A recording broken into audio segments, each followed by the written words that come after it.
ওনার বিরুদ্ধে আপনারা জানেন যে আগে ইনকোয়ারি শুরু হয়েছে। দুদকের একটা প্রসেস আছে যে যখন কারো বিরুদ্ধে ইনকোয়ারি শুরু করে, ইনকোয়ারি চলাকালীন সময়ে তারা অ্যান্টি কারাপশন কমিশন যে বিধিমালা আছে, বিধিমালার বিধিমালার 18 ধারা আর মানি লন্ডারিং আইনের 14 ধারা, এই দুইটা ধারায় তারা আবেদন করতে পারে অ্যাটাচমেন্ট এবং ফ্রিজের জন্য। অ্যাটাচমেন্ট করা হয় যেগুলি স্থাবর সম্পত্তি, দলিল যেগুলি বলেছেন সেগুলি অ্যাটাচমেন্ট করেছে, আর ব্যাংক অ্যাকাউন্ট যে 33টা বলেছেন সেগুলি ফ্রিজ করেছে। তো ওখানে এই সম্পত্তির যে তালিকাটা আসছে, ব্যাংক অ্যাকাউন্ট যেগুলি আসছে সেগুলি কোনোটা ওনার নামে, ওনার কোম্পানির নামে আছে, তারপরে ওনার মেয়ের নামে আছে দেখলাম। তো ওটা কালকে আমরা পত্রিকার মাধ্যমে জেনেছি যে এটা অ্যাটাচ করেছে এবং ফ্রিজ করেছে, আদেশ দিয়েছে আদালত। তো এর বিরুদ্ধে আইনি প্রক্রিয়া হচ্ছে মানি লন্ডারিং আইনে আপিল করতে হয়, আর দুদক আইনে আপিলের সুযোগ নেই, রিট করতে হয়। যে এটার বিরুদ্ধে যদি আমরা আসতে চাই তাহলে রিটে আসতে পারবো, যে দুটো একসাথে হয়েছে। তো মাত্র তো হলো, আজকে কালকে আসে, আমরা দেখি এটা চিন্তা করে কি করব। আর হলো ওখানে দুদক যে কাজটা করে ঠিক আছে, কিন্তু আমার মনে হয় যে যার সম্পদ এভাবে ফ্রিজ করা হচ্ছে বা অ্যাটাচ করা হচ্ছে তাকে একটা শোকজ দিলে ভালো হয়, যে তাকে অন্তত তার জবাব দেওয়ার একটা সুযোগ থাকতে পারে। এখানে বলা হচ্ছে যে এটা অবৈধ উপায়ে অর্জিত বা ওনার ইনকামের সাথে ডিসপ্রপোর্শনেট, বলতেছে ক্ষমতার অপব্যবহার, কিন্তু এই যে অভিযোগগুলি তার বিরুদ্ধে আসতেছে সেটার জাস্টিফিকেশন কিন্তু কম। এমনও হইতে পারে যে হ্যাঁ, ওনার অনেকেরই চাকরি করলেও তার পৈতৃক সম্পত্তি থাকতে পারে, তার অন্য যে কোনো সোর্স থেকে তার ইনকাম থাকতে পারে।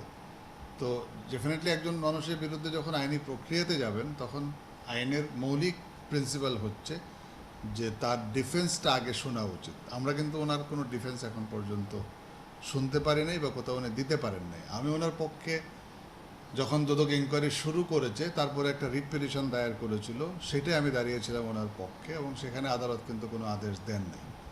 শুধু এইটুকু বলেছেন যে আমরা এটা অবজারভেশনে রাখবো দুদক কোন প্রক্রিয়ায় কাজ করছে।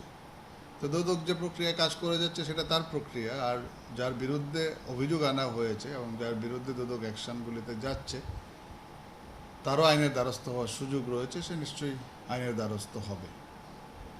তো ওনার তো এখন মোটামুটি অ্যাকাউন্টগুলো ফ্রিজ করে দিচ্ছে, মানে মোটামুটি ওনার টাকা পয়সার লেনদেন উঠানো একরকম বন্ধ হয়ে গেল। সেক্ষেত্রে ওনার মানে দৈনন্দিন জীবনের যে যাপন করাটাও তো একটা কষ্টের কারণ হয়ে যাবে। দেখুন, অ্যাকাউন্ট ফ্রিজ হলে যে দৈনন্দিন জীবনযাপন কষ্টের কারণ হবে তা না। একটা মানুষের সাংসারিক খরচ আর কত থাকে, নিশ্চয়ই তার অন্য সোর্স থাকবে এক। আর দ্বিতীয়ত এইসব ক্ষেত্রে আমি বহু আগে থেকে এগুলি আমরা করেছি আইনি প্রক্রিয়ার মাধ্যমে। সেটা হচ্ছে যদি এরকম হয় তাহলে অবশ্যই তার এর জন্য আমরা তো পুরো অর্ডারটার বিরুদ্ধেই যাব। তারপরেও অ্যাকাউন্টগুলি যেগুলি অপারেটিং অ্যাকাউন্ট, নট ফর দৈনন্দিন জীবনযাপন, কারো যদি রানিং বিজনেস থাকে তাহলে ব্যবসাগুলি চালু করার জন্য, তারপর খুব ইমার্জেন্সি অ্যাকাউন্ট যদি থাকে সেগুলি খুলে দেওয়ার জন্য, ন্যূনতম সবগুলি যদি নাও খোলে তাহলে ব্যবসা রানিং বা তার দৈনন্দিন জীবনযাপন সহ অন্য অন্য প্রয়োজনের খাতিরে কিন্তু অ্যাকাউন্টগুলি কোর্ট অনেক সময় খুলে দিয়ে থাকে। সেক্ষেত্রে আপনি তো এখন ওই আদেশটা দেখছেন? আদেশটা দেখিনি, আমি আবেদনটা দেখেছি। আদেশের ওই আদেশটা আপনার আবেদনের উপরে আদেশটা হয়। হ্যাঁ, তো মানে একরকম কি আইনি গ্যারাকলে, জটিল গ্যারাকলে পড়ে দিলেন কিনা উনি? এটা আইনি জটিল গ্যারাকল আমি বলবো, এভাবে বলবো না। হ্যাঁ, ডেফিনেটলি একটা আইনি প্রক্রিয়ার মধ্য দিয়ে উনি যাচ্ছে, এবং একজনের সম্পত্তি অ্যাটাচমেন্ট এবং ফ্রিজ করা ডেফিনেটলি তার এগেনস্টে খুবই টাফ বিষয়। এটা আমি বলবো খুবই টাফ বিষয়। এবং যেভাবে তার বিরুদ্ধে অভিযোগগুলি আনা হচ্ছে এবং আপনারাও মিডিয়াতে যেভাবে প্রচার করছেন, তাতে করে তার জন্য ডেফিনেটলি একটা কঠিন প্রসেসের মধ্য দিয়ে যেতে হচ্ছে। আপনার কি মনে হয় যে কোনো একটা গোষ্ঠী সুবিধা পেতে অথবা কাউকে সুবিধা দিতে এই ধরনের ঘটনাগুলো দ্রুত একেবারে করা হচ্ছে, অত্যন্ত দ্রুততার সহিত? এই ব্যাপারে আমরা কোনো মন্তব্য না করি, এই জন্য যে ডেফিনেটলি কোনো গোষ্ঠী থাকতে পারে, বাট যেহেতু এটা আইনি প্রক্রিয়া, আমার মনে হয় যে আইনের প্রক্রিয়ার মধ্যে দিয়ে যাওয়া, কারণ আইনে তার ডিফেন্স নেওয়ার অনেক সুযোগ রয়ে গেছে। আগামী সপ্তাহে আপনারা কি আবেদন করছেন? আমরা আশা করি আগামী সপ্তাহে কোনো আবেদন। সেটাকে হাইকোর্টে হবে নাকি? অবশ্যই হাইকোর্টে, অবশ্যই রিট রিট রিট রিট প্রক্রিয়ার মধ্যে দিয়ে যেতে হবে। সেক্ষেত্রে কি ব্যাংক অ্যাকাউন্টগুলো খুলে যাবেন নাকি পুরো পুরো পুরো? আমরা পুরো প্রক্রিয়াটাই যেভাবে অ্যাটাচমেন্ট করা হয়েছে সেটাকেই চ্যালেঞ্জ করার চিন্তা করছি। আমি এখনও ওনার সাথে ওইভাবে কথা বলি নাই, আমরা একটা আলোচনা করে তারপর সিদ্ধান্ত দেবো। আচ্ছা, একজন নাম মানে হচ্ছে স্মার্ট আইজিপি ছিলেন, যে জানেন, এবং যখন উনি ছিলেন পুলিশের মধ্যে একটা উশৃঙ্খল বিষয় ছিল, তার বিরুদ্ধে এমন অভিযোগ এসে তার অ্যাকাউন্ট ফ্রিজ হয়ে যাওয়াটা দ্রুততা, এত ক্ষিপ্রতার সহিত, উনি কি একটু ভেঙে পড়েছেন কিনা অথবা কি? ডেফিনেটলি উনি খুবই স্মার্ট পুলিশ অফিসার ছিলেন এবং দক্ষ পুলিশ অফিসার ছিলেন। উনি আমি বলবো যে আইজিপি হিসাবে অত্যন্ত সুনামের সাথে উনি কাজ করেছেন এবং এখন যে আইনি প্রক্রিয়া শুরু হয়েছে, উনি ভেঙে পড়ার মানুষ না, উনি আইনি প্রক্রিয়া এটাকে মোকাবেলা করে দেবেন। আইন সবার জন্য সমান, রাষ্ট্রের জন্য যেরকম আইনের প্রক্রিয়ার মাধ্যমে রাষ্ট্র ব্যবস্থা গ্রহণ করে, দুদক একটি স্বায়ত্তশাসিত প্রতিষ্ঠান, সে তার একটা আইনি প্রক্রিয়ার মধ্য দিয়ে যাচ্ছে। একজন উনি তো খুব সাধারণ নাগরিক হলেও যেহেতু একটা পোর্টফোলিও উনি ব্যবহার করেছে, একটা পোর্টফোলিওতে উনি ছিলেন, উনি পুলিশের সাবেক প্রধান ছিলেন এবং আপনি বলেছেন ঢাকার পুলিশ কমিশনার ছিলেন এবং সে অত্যন্ত গুরুত্বপূর্ণ দায়িত্ব পালন করেছেন। তো উনি সহজে ভেঙে পড়বেন সেটা ঠিক না, বাট আইনি প্রক্রিয়ার মধ্য দিয়ে তাকে যেতে হবে, এটাই হলো তার জন্য। আমরা এখানে দেখেছিলাম যে ডেস্টিনি এবং হলমার্ক এদের যে ব্যাংক অ্যাকাউন্টগুলো ফ্রিজ করা হয়, তাদের প্রপার্টি যখন ফ্রিজ করা হয়, সিজ করা হয়, সেক্ষেত্রে রিসিভার দিয়ে দিত সর্বশেষ কাছে রিসিভার নিয়ে করা হতো। এবং আমরা দেখেছি আজ পর্যন্ত তারা কিন্তু সেগুলো আর ওপেন করতে পারেনি, রায় হয়েছে অনেক একটা দীর্ঘ আইনি জটিলতার মধ্যে। মনে হয় সেদিন দীর্ঘ আইনি জটিলতা করে। ডেস্টিনি এবং হল মার্কেটে একটা ডিফারেন্ট ডাইমেনশন ছিল, এটা জানেন কর্পোরেট মানে কারাপশন হিসাবে ট্রিট হয়েছিল এটা। তো ওটা তো কর্পোরেট কারাপশন বলবো আমি, এবং সেখানে যে আইনি প্রক্রিয়া দিয়ে গিয়েছিল রিসিভার নিয়োগের প্রক্রিয়া, এখানে যেহেতু ওনার ব্যক্তিগত এবং একদমই পারিবারিক কোম্পানি, এবং ওখানে কিন্তু ব্যাংক স্ক্যাম বলে কিছু নাই, শুধু যেটা দেখানো হচ্ছে সেটা হচ্ছে যে উনি যেহেতু চাকরি করেছেন, চাকরি করে ওনার এত সম্পদ হওয়ার কারণ নেই। কিন্তু আমি যেটা বললাম যে ওনার প্রাইভেট সোর্সেস থাকতে পারে, ওনার পৈতৃক সম্পত্তি থাকতে পারে, বা উনি অন্য কোনো চ্যানেল থেকে ইনকাম করতে পারেন, সেটা জানতে হবে ওনার কাছ থেকে। এবং উনি ডেফিনেটলি ওনার ডিফেন্সগুলি উনি রেডি করেছেন বা ওনার ডিফেন্সগুলি উনি দিবেন, তখন জানা যাবে। এখন তো প্রকৃত চিত্রটা বের হয়ে আসবে না, মানে তখন আমরা জানতে পারবো যে প্রকৃত চিত্রটা কী। আপনার কিছু বলার আছে? আমি বলবো যে একজন নাগরিকের তার আইনি প্রক্রিয়ার মধ্য দিয়ে যাওয়ার এবং অ্যান্টি কারাপশন কমিশন বলেন বা অন্য যে কোনো আইনে যখন একজনের বিরুদ্ধে একটা প্রক্রিয়ায় যাওয়া হয়, তখন তার প্রাইভেট ডিফেন্স যেটা, তার ব্যক্তিগত যে বক্তব্যগুলি থাকে, আমার মনে হয় সেগুলি তাকে বলার সুযোগ দিয়ে পদক্ষেপগুলি নিলে একজনের জন্য সুবিধা হলো। একদম ফাইন মর্নিংয়ে আপনি গেলেন, একটা আবেদন করলেন, তাকে কোনো শোকজ করা হলো না, তার বিষয়ে কিছু জানা হলো না, আপনি লামসাম একটা এলিগেশন দিয়ে তার বিরুদ্ধে একটা ব্যবস্থা গ্রহণ করা হলো। আমি মনে করি যে এইটা আইনি প্রক্রিয়ার স্বচ্ছতা না, কারণ একজনের বিরুদ্ধে যখন আপনি ব্যবস্থা নেবেন তখন একটা প্রপার আইনি প্রক্রিয়ার মধ্য দিয়ে নিলে পরে হয় কি, সে তার স্যাটিসফ্যাকশন লেভেলটা সে গ্রো করতে পারে এবং আইনগতভাবে তাকে যে ডিফেন্সটা দেওয়ার সুযোগ রয়েছে সেই প্রক্রিয়াটা সে অবলম্বন করতে পারে।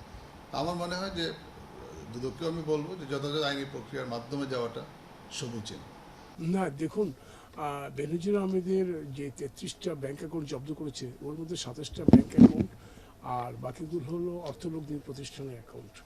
এই অ্যাকাউন্টগুলো জব্দ করা হয়েছে অনুসন্ধানের স্বার্থে এবং আদালত নিজেই বলে দিয়েছে এই জুড়ি যদি এখন জব্দ করা না হয় পরবর্তীতে রাষ্ট্রের অনুকূলে বাজেয়াপ্ত করা সম্ভব হবে না। এই জন্য ওনার হলো 83 যেটা হলো 83 ডেটসের যে প্রপার্টি, সেইগুলো জব্দ করা হয়েছে। গোপালগঞ্জ, কোটালীপাড়া, তারপর টুঙ্গিপাড়া, তারপর টেকনাফ, কক্সবাজার, এই প্রপার্টিগুলো জব্দ করা হয়েছে অনুসন্ধানের স্বার্থে। কারণ পরবর্তীতে এগুলি যদি হাতছাড়া হয়ে যায় তাহলে রাষ্ট্রের অনুকূলে বাজেয়াপ্ত করা যাবে না, এটা কোর্টের ফাইন্ডিং আসছে দুর্নীতি দমন কমিশনের আবেদনের ভিত্তিতে। কাজে উনি টাকা জমা দেওয়া উঠানোর প্রশ্নই আসছে না।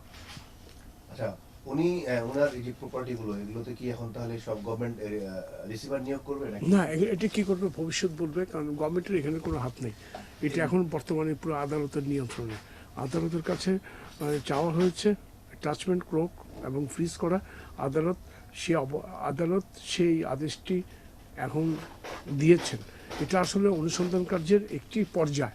এই পর্যায়ে দুদক আবেদন করেছে, আবেদন মঞ্জুর হয়ে পরবর্তী পর্যায়ে কী হবে এটা ধাপে ধাপে অনুসন্ধান চলমান অবস্থায় বোঝা যাবে। তবে পুরো চিত্রটা চলে আসবে যখন অনুসন্ধান কার্য শেষ হবে। রিসিভার নিয়োগের বিষয় থাকে, আমরা যদি ডেস্টিনিতে রিসিভার ওইটা হলমার্কে রিসিভার হয়েছে, না, এখানে না, উনি ওনার ওটা- প্রপার্টিতে আর যেতে পারবে কিনা? না, এখন আর যেতে পারবে না। এটা ডিসিপ্লিন পুরোটা বলে দেন, উনি ওনার কোনো প্রপার্টিতে না, যে প্রপার্টিগুলো সিজ করেছে আদালত, জব্দ করেছে, যে ব্যাংক অ্যাকাউন্ট জব্দ করেছে, সেখানে টাকা উঠানো যাবে না, জমা দেওয়া যাবে না। যে প্রপার্টিগুলো জব্দ করা হচ্ছে ওখানে ধারের কাছে আর যাওয়া যাবে না, ওটা সমস্ত এখন কোর্টের আদেশের নিয়ন্ত্রণাধীন। কাজে ভবিষ্যতে রিসিভার নিয়োগ হবে কিনা বা রিসিভার নিয়োগের প্রয়োজন হবে কিনা সেটা ভবিষ্যতে এটা জানা যাবে, কারণ এটা ইনকোয়ারিটা পুরোপুরি শেষ না হওয়া পর্যন্ত পুরো চিত্রটা চলে আসবে না, আপনার আসবে না। কাজেই পুরো চিত্রটা আপনাকে পেতে হলে ইনকোয়ারি শেষ হওয়া পর্যন্ত অপেক্ষা করতে হবে। দুদকের মামলাগুলো এরকম যে যখনই আদালত আদেশ দিলে সাথে সাথে ওই অ্যাকাউন্টগুলো ফ্রিজ হয়ে যায়, হ্যাঁ হ্যাঁ হ্যাঁ হ্যাঁ বলে দেয়। সঙ্গে সঙ্গে কোর্টকে আমরা জানিয়ে দিই। না, আদালতের যে অ্যাকাউন্টগুলো ফ্রিজ করা হয় তার আগেই অ্যাকাউন্টগুলো সম্পর্কে বিস্তারিত তথ্য নেওয়া হয় এবং কনসার্ন ব্যাঙ্কগুলোকে অ্যালার্ট করা হয়। এখন আদালতের আদেশ প্রত্যেকটা ব্যাংক, যে ব্যাঙ্কগুলো জব্দ হয়েছে 33টা ব্যাঙ্ক অ্যাকাউন্ট, আর সেখানে আদালতের আদেশ পৌঁছে যাবে এবং আদালত এও নির্দেশ দিয়েছেন আগামী 30 দিনের মধ্যে, গতকাল যে আদেশ হয়েছে আগামী 30 দিনের মধ্যে একটি বহুল প্রচারিত বাংলা এবং বহুল প্রচারিত ইংরেজি দৈনিকে এটা বিজ্ঞাপন প্রচার করার জন্য। আপনারা জানেন সম্প্রতি আপিল বিভাগ একটা রায় দিয়েছে। এই ক্ষেত্রে অনেক সময় দেখা যাচ্ছে দুর্নীতি দমন কমিশন প্রজ্ঞাপনটা ঠিকভাবে করতে সময় লাগে বা অনেক সময় লেট হয়ে যায়। সেই জন্য আদালত বলছে এটা খুব স্ট্রিক্টলি কমপ্লাই করতে হবে এবং সেটা আজকে ঢাকার মেট্রোপলিটন সিনিয়র স্পেশালিস্ট গতকাল স্পষ্ট করে বলে দিয়েছে যে 30 দিনের মধ্যে দুদকের নিজের খরচা প্রজ্ঞাপনটা দিতে হবে। এটা কাট দেন, একটা লাইন বলে দেবেন, যে অ্যাকাউন্টগুলো ফ্রিজ করা হয়েছে এখান থেকে একটি পয়সাও তুলতে পারবেন না বেনজির আহমেদ। জি হ্যাঁ, দেখুন যে ব্যাংক অ্যাকাউন্টগুলো জব্দ হয়েছে সেই ব্যাংক অ্যাকাউন্টে এখন থেকে আর কোনো টাকা জমা দেওয়া যাবে না, উঠানোও যাবে না। আর যেই প্রপার্টিগুলো জব্দ হয়েছে সেটা এখন পুরোপুরি আদালতের আদেশের নিয়ন্ত্রণে, কাজে এর কোনো ধারে কাছে আর যাওয়ার কোনো সুযোগ নেই। এবং এই আদালত বলেই দিয়েছে প্রপার্টিগুলো যদি ব্যাহত হয়ে যায় তাহলে রাষ্ট্রের অনুকূলে বাজেয়াপ্ত করা যাবে না। কাজে আদালতের এটা একটা কশন, কাজে এর ধারে কাছে কেউ যেতে পারবে না এখন। আর ব্যাংক অ্যাকাউন্ট তো ট্রানজ্যাকশন করা যাবে না। তাহলে বেনজির আহমেদের সংসার চলবে কেমন করে? আমার তো ওইটা বিবেচ্য বিষয় না। আমি যেটা অপরাধলব্ধ সম্পদ পেয়েছি আমি সেটা আদালতের কাছে নিবেদন করেছি, এটা অপরাধলব্ধ সম্পদ এবং এটা অনুসন্ধান কার্যে আমাকে শেষ করার জন্য এটা ফ্রিজ করা প্রয়োজন, অথবা আমার অনুসন্ধান প্রপারলি নাও হতে পারে এবং এই প্রপার্টিগুলি যদি আমার অনুসন্ধান চলাকালীন সময় যদি ব্যাহত হয়ে যায় তাহলে আমাদের অনুসন্ধানের উদ্দেশ্যই নষ্ট হয়ে যাবে। কাজেই এটা রাষ্ট্রের বৃহত্তর স্বার্থে রাষ্ট্র বরাবরে বাজেয়াপ্ত করার একটা সময় আসবে যখন রায় হবে তখন। এখন থেকে যদি অ্যাটাচ করা না হয় তাহলে যে কোনো সময় এটা ব্যাহত হয়ে যেতে পারে এবং আদালত কিন্তু এটা বলেছে স্পষ্ট করে, আদালত এটা স্পষ্ট করে বলেছে আদেশে, বর্ণিত স্থাবর সম্পত্তি ক্রোক অ্যাটাচ করণ এবং অস্থাবর সম্পদ অবরুদ্ধ ফ্রিজ করা না হলে তা হস্তান্তর হওয়ার সমূহ সম্ভাবনা রয়েছে যা পরবর্তীতে রাষ্ট্রের অনুকূলে বাজেয়াপ্ত করা সম্ভব হবে না।